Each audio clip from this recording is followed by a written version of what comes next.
Les podcasts du Figaro.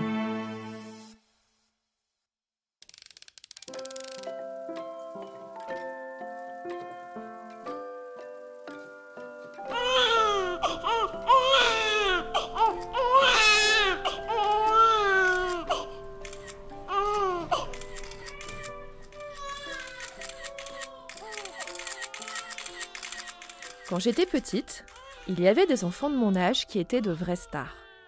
Ils s'appelaient Jordi ou Priscilla et ils étaient chanteurs. Aujourd'hui, les enfants stars ont un profil différent. On ne les trouve pas sur Spotify, mais plutôt sur YouTube. Ils ne chantent pas, mais ils sont filmés par leurs parents dans leur vie quotidienne. Hey buddy! Ils ouvrent des jouets, ils mangent des sucreries, ils vont dans des parcs d'attractions, ils jouent des sketchs et ils génèrent beaucoup, mais alors beaucoup d'argent. Saviez-vous par exemple que le youtubeur le plus riche au monde a seulement 10 ans ? Il s'appelle Ryan Kaji, il est américain et ses parents le filment depuis l'âge de 3 ans.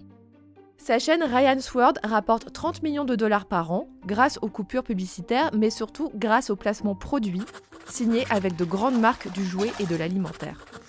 Ryan a aussi sa propre émission à la télévision et on peut trouver dans les supermarchés américains des t-shirts ou même du dentifrice à son effigie. La France a aussi ses enfants stars avec par exemple Swan et Neo. Ils ont leur chaîne YouTube et TikTok, mais aussi une ligne de BD, de romans jeunesse, d'injadas scolaires ou de jeux de société. Tout ça a de quoi aiguiser l'appétit de parents en quête de célébrité et de beurre dans les épinards. Mais je vous arrête tout de suite. Si vous avez le droit de faire de votre enfant un influenceur, en France, la loi vous empêche de faire n'importe quoi.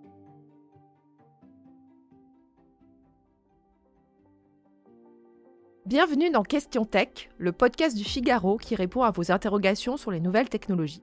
Je suis Chloé Voitier, je suis journaliste au Figaro Économie et j'avais couvert en 2020 le vote de la loi Studer encadrant l'exploitation commerciale des enfants influenceurs. Elle avait été adoptée à l'unanimité et posait un principe simple.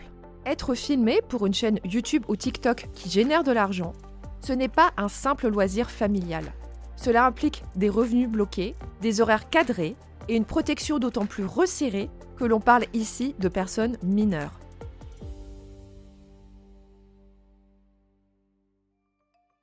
Je vais vous résumer simplement cette loi. À partir d'un certain volume de vidéos publiées, un enfant influenceur âgé de moins de 16 ans doit bénéficier du statut d'enfant du spectacle. C'est le statut qui s'applique aussi aux jeunes chanteurs ou aux jeunes mannequins. Ses parents doivent donc obligatoirement obtenir un agrément auprès de leur préfecture. S'ils n'ont pas cette autorisation, les services sociaux peuvent les poursuivre en justice. Le dossier doit comprendre les horaires de travail de l'enfant, c'est-à-dire le temps de tournage des vidéos, mais aussi de préparation. Cela ne doit pas empiéter sur la scolarisation de l'enfant et il doit bénéficier de jours de repos. Les parents doivent aussi verser une partie de l'argent généré par cette activité sur un compte en banque qui sera bloqué jusqu'à la majorité de leur enfant. Vous l'aurez compris, l'objet de cette loi vise à empêcher des parents d'exploiter leurs enfants et d'empocher tout l'argent généré par cette activité. Cette loi comprend aussi un droit à l'oubli et ça, c'est très important.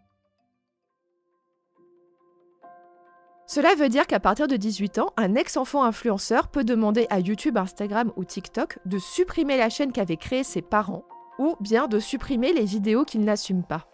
Parce que Internet n'oublie rien et une vidéo qui avait été tournée à l'âge de 5 ou 8 ans pourrait ressurgir 20 ans plus tard et poser des problèmes. Voilà, vous savez ce qu'il vous reste à faire si vos petits Gabriel et Louise rêvent de devenir stars sur TikTok.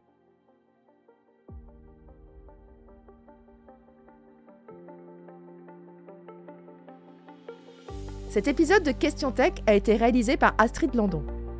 S'il vous a plu, partagez-le autour de vous et abonnez-vous à Question Tech pour ne pas rater nos prochaines publications. Vous pouvez retrouver Question Tech sur le site du Figaro, mais aussi sur Apple Podcasts, Spotify, Deezer et vos applications préférées de podcast. Et n'oubliez pas, dans la tech, il n'y a pas de questions bêtes. À bientôt!